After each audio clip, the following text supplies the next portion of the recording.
uwa me kike takama da shi? Idan iya rubutu ne bace kai annabi Isa ba.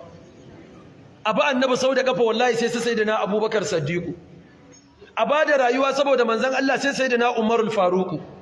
Ayi kyauta har annabi ya roka ya ce ya ba mutum aljanna sai sayyidina Usmanu. Aice a isarwa annabi da sakonsa sai sayyidina Aliyu ga danga kusan yaki. To duk abin da ke takama da shi an sha gabanki. In kina so ki samu arzikin duniya an takuna mutawadhi'an ghayra mutakabbir, ki zamo mai kankar da kanki, kar ki zamo mai jin kanki. Ki bi mijinki, ki wa iyayenki biyayya, ki ba yayanki tarbiyya, ki zauna da yan uwanki lafiya, ki kyautata wa makwabtanki, ki rabu da duniya lafiya sai mutane su bada kyakkyawar shaida akan ki, ki kwanta a cikin kabarinki lafiya kafin a tashi alkiyama.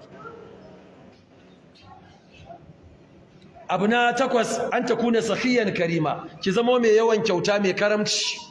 Ku kiyayi rowa, ki kiyayi rowa, rowa bala'i ne. Na ba ku labarin wata mata